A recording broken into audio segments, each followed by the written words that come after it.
Assalamualaikum warahmatullahi wabarakatuh. Halo semuanya, saya Reka Cintia dengan NPM B1A024035.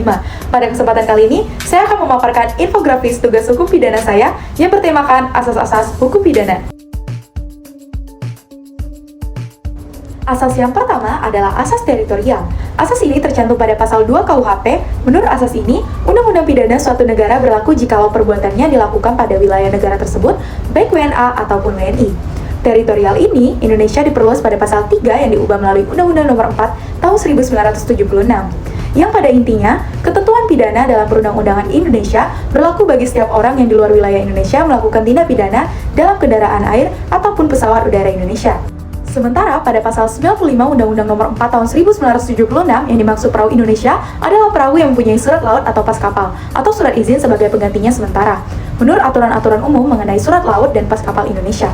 Dan ditambahkan juga pada pasal 95A, yang pertama yang dimaksud dengan pesawat udara Indonesia adalah pesawat udara yang didaftarkan di Indonesia.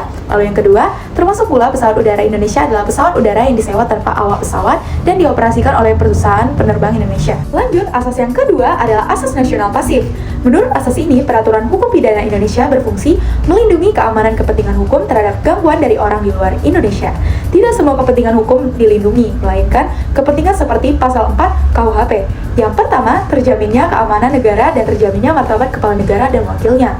Lalu yang kedua, terjaminnya kepercayaan terhadap mata uang, materai, dan merek yang telah dikeluarkan oleh pemerintah Indonesia dan kejahatan pemalsuan. Lalu yang ketiga, terjaminnya kepercayaan terhadap surat utang, sertifikat utang yang dikeluarkan oleh pemerintah Indonesia. Lalu yang terakhir atau yang keempat, terjaminnya alat-alat pelayaran Indonesia terhadap kemungkinan dibawa ke dalam kekuasaan bajak laut sehingga kepentingan yang dilindungi pada asas ini merupakan kepentingan umum dan luas dan bukan kepentingan pribadi. Lalu yang ketiga, kita bahas adalah asas personal. Menurut asas ini, ketentuan hukum pidana berlaku bagi setiap warga negara Indonesia yang melakukan tindak pidana di luar Indonesia. Tetapi, ada pembatasan tertentu, yaitu jika dilakukan adalah perbuatan yang diatur dalam yang pertama, Bab 1 dan Bab 2 Buku Kedua KUHP, yaitu kejahatan terhadap keamanan negara dan kejahatan terhadap martabat presiden dan wakil presiden. Lalu yang kedua, Pasal 160-161, menghasut di muka umum untuk menentang penguasa umum. 240, berkaitan dengan melakukan kewajiban sebagai warga negara seperti wajib militer dan sebagainya. Lalu 279 berkaitan dengan perkawinannya yang dilarang.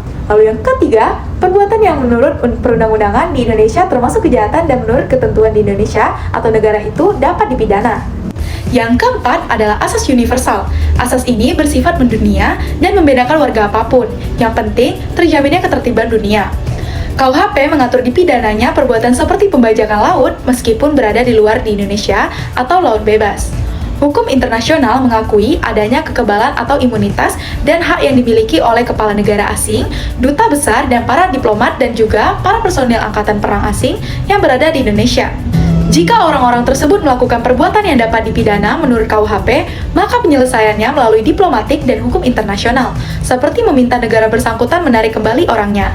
Dalam hukum internasional dikenal adanya perjanjian ekstradisi atau penyerahan warga negara asing yang melakukan kejahatan terhadap negara asalnya. Tetapi dalam ekstradisi terdapat asas bahwa suatu negara tidak akan menyerahkan warga negaranya sendiri untuk diadili di negara lain. Selanjutnya adalah asas legalitas.